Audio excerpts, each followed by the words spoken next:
Hello everyone, welcome back to the channel. इस video में हम सैम्पल पेपर का डिस्कशन करेंगे। अगर आप क्लास 12 अकाउंटेंसी एग्जाम देने वाले हो अजमेर बोर्ड से एनसीईआरटी से, तो ये वीडियो आप सभी के लिए बहुत ज़्यादा ज़रूरी है। इसमें जो लेटेस्ट पेपर निकाला है एनसीईआरटी की तरफ से सैम्पल पेपर, उसके बारे में डिस्कशन करेंगे। 2-3 पार्ट में ये आपको मिलेगा, ठीक है। ये पार्ट 1 है जिसमें हम एमसीक्यू का डिस्कशन करेंगे, पार्ट 2 में फिलअप्स का डिस्कशन करेंगे, बाकी जो क्वेश्चन है छोटे बड़े वो पार्ट 3 और 4 में डिस्कशन हो जाएगा। ये जो पेपर है ये एनसीईआरटी की तरफ से निकाला गया है अभी जो 2026 में एग्ज़ाम होगा उसके लिए, ठीक है। बिना कोई देरी करे एमसीक्यू की तरफ बढ़ते हैं और एमसीक्यू कंप्लीट करते हैं फटाफट से। वीडियो को पूरा देखना, आपको सारे के सारे एमसीक्यू बिल्कुल आराम से सॉल्व हो जाएंगे, ठीक है। आप हिंदी मीडियम को इंग्लिश मीडियम को कोई दिक्कत नहीं है, दोनों में ये एमसीक्यू जो पेपर रिलीज करती है अजमेर बोर्ड, ठीक है। देखिए, the definition of partnership act is given in the Indian partnership act, ठीक है। पार्टनरशिप एक्ट की डेफिनेशन कहाँ पर बताई गई? बिल्कुल सिंपल सा क्वेश्चन है। देखिए, अगर आप चैप्टर पढ़ोगे तो स्टार्टिंग में ही लिख रहा है पार्टनरशिप एक्ट की डेफिनेशन 1932 में बनी थी, पार्टनरशिप एक्ट 1932। अब यहाँ पे आपको सेक्शन की दिक्कत हो सकती है, तो मैं आपको देता हूँ सेक्शन 4। ये आपका आंसर होगा सेक्शन 4 1932। ये जो आंसर होगा आंसर नंबर बी, ये आपके लिए करेक्ट रहने वाला है। क्वेश्चन नंबर 2 की तरफ डिस्कशन करते हैं। Account for the dissolution of partnership distribution of profit and loss among with partners. मतलब ये बोल रहा है कि अगर आपको प्रॉफिट और लॉस बांटना है पार्टनर्स को, तो इसके लिए आप कौन सा अकाउंट खोलने वाले हो। देखिए, प्रॉफिट एंड लॉस अकाउंट नहीं होता है पार्टनर्स के लिए। रीवैल्यूएशन तो असेट्स और लायबिलिटीज के लिए करते हैं अपन, ठीक है। और नन ऑफ दिस आपका होगा नहीं। अगर आप आंसर देखें बी, बी है प्रॉफिट एंड लॉस एप्रोप्रिएशन। मैं आपको पहले भी वीडियोस में बता चुका हूँ कि प्रॉफिट लॉस एप्रोप्रिएशन में ही प्रॉफिट या लॉस का डिस्ट्रीब्यूशन करते हैं पार्टनर्स के लिए, ठीक है। इसी में पार्टनर्स को सैलरी, रेमुनेशन, कमीशन मिलता है। इंटरेस्ट एंड ड्राइंग्स भी पार्टनर से लिया जाता है। इंटरेस्ट एंड कैपिटल भी इसी अकाउंट से चार्ज होता है, ठीक है। अगले क्वेश्चन नंबर 3 की तरफ चलते हैं। सेक्रीफाई रेशियो के बारे में पूछ रहा है, ठीक है। Sacrifice ratio, sacrificing made by partners calculate the following। मतलब ये बोल रहा है कि अगर कोई पार्टनर सेक्रीफाई करता है तो उसको आप कैसे कैलकुलेट करते हो। तो ये इनडायरेक्ट तरीके से आपसे सेक्रीफाई रेशियो का फॉर्मूला पूछ रहा है, ठीक है। सेक्रीफाई रेशियो का फॉर्मूला बता दीजिए आप। New old ratio minus new ratio, ठीक है। Old ratio minus new ratio.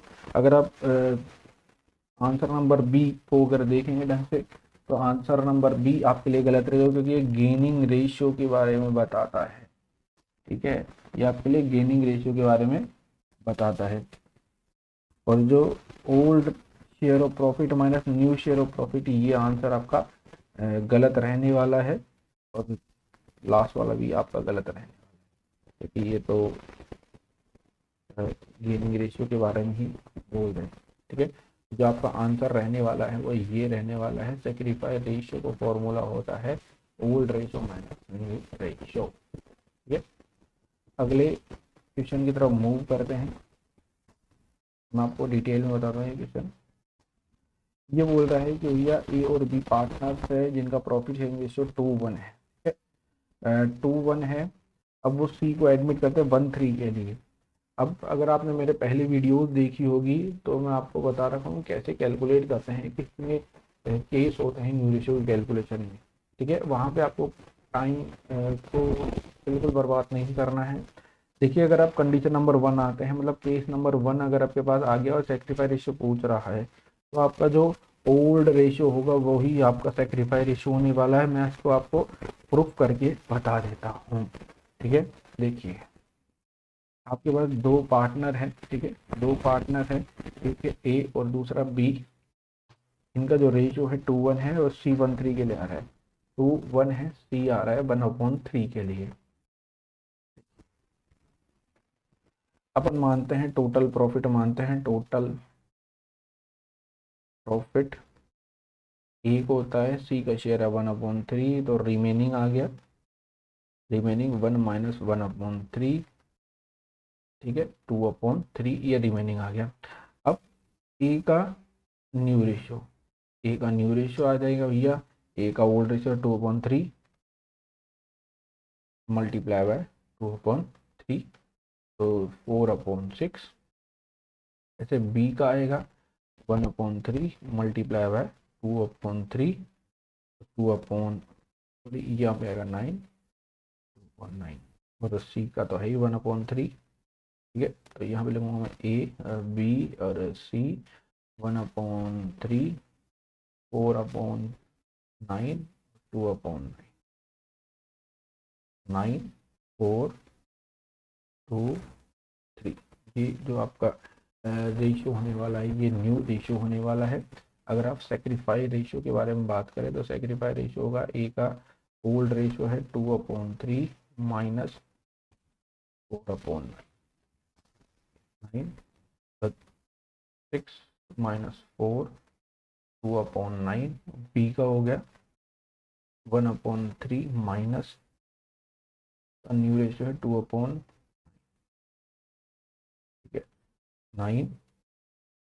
3 minus 2 1/9। ठीक है, तो आप सेक्रीफाई रेशियो के बारे में बात करें तो 2:1 आने वाला है। मैं आपको इनडायरेक्ट तरीके से मेथड बता चुका हूँ कि आप कैसे अज्यूम करेंगे। अगर आपके पास केस नंबर 1 है, और आपका जो दो ही पार्टनर है, तो जो ओल्ड रेशियो होने वाला है वही आपका सेक्रीफाई रेशियो होने वाला है। ये कंडीशन कब लगने वाली है? अगर आपके पास दो पार्टनर है और केस नंबर 1 आ गया है। ठीक है, तो आप बिना कोई देरी करे आराम से ये जो ओल्ड रेशियो है वही आपका सेक्रीफाई रेशियो होने वाला है, ये आप बता सकते हो। ठीक है, अगला बोल रहा है कि भैया एंट्री पूछा है ना। अगर आप पेमेंट करते हो, make payment for retiring partners, अगर आप रिटायर होने वाले पार्टनर को कैश का पेमेंट करते हो तो क्या एंट्री करने वाले हैं? बिल्कुल सिंपल सी एंट्री होती है भैया, retiring partner capital account debit to cash account. तो ये आपके लिए एंट्री होने वाली है।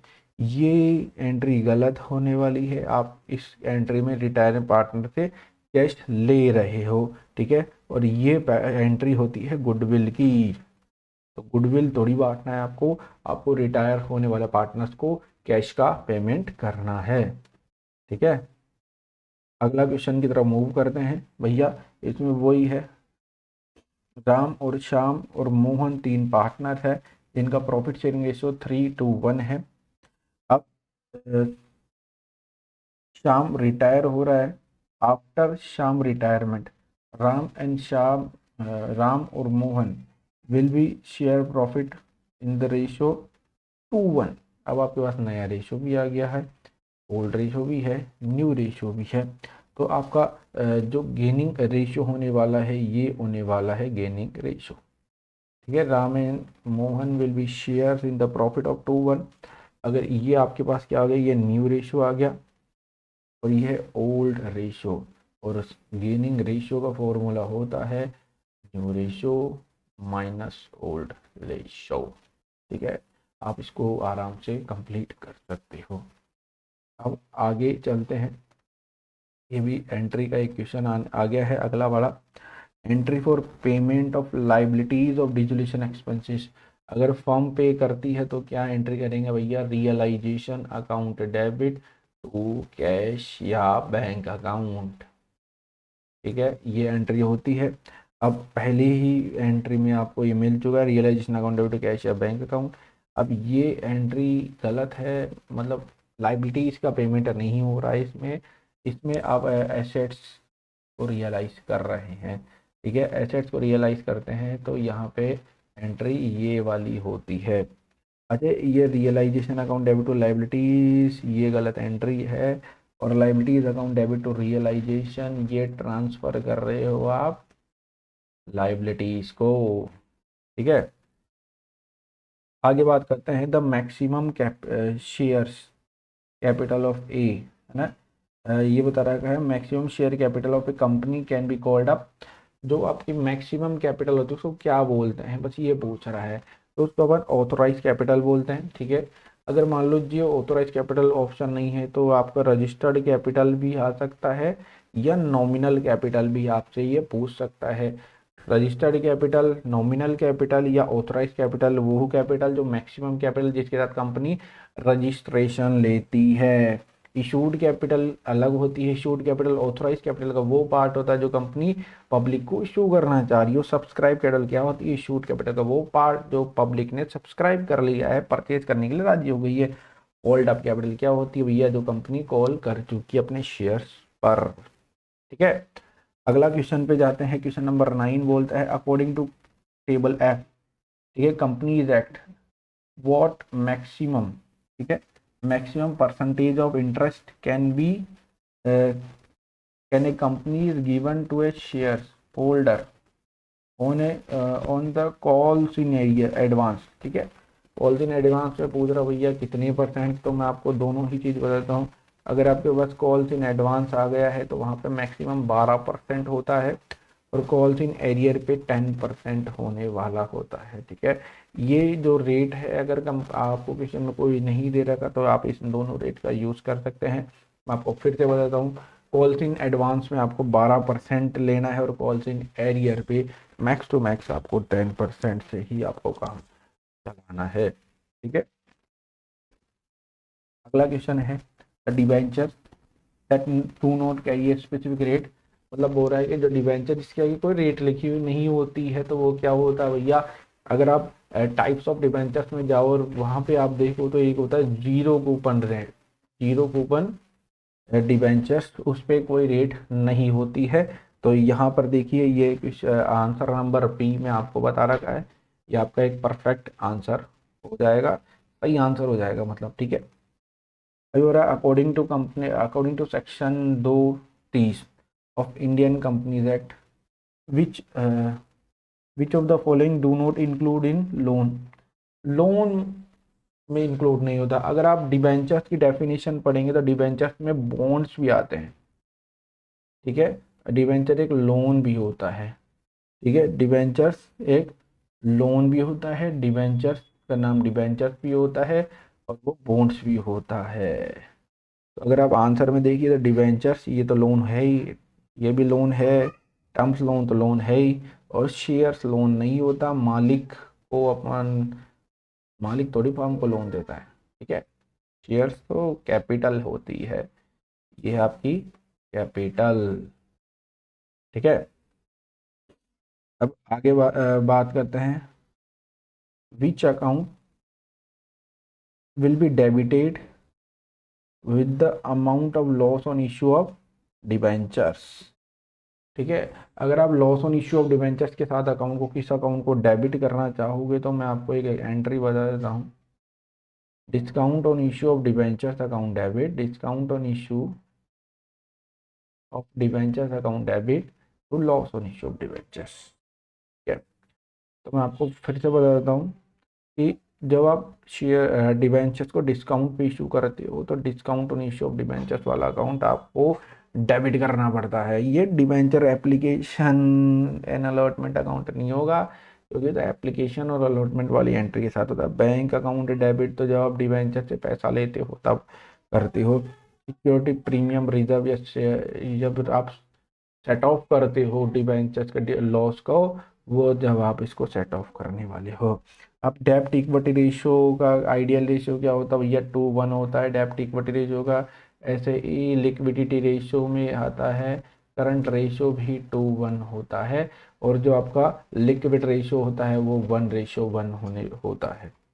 ठीक है, अब आपका वो रहा भैया ये करंट रेशियो की कैलकुलेशन, सॉरी मैं हिंदी में बोल गया, करंट रेशियो।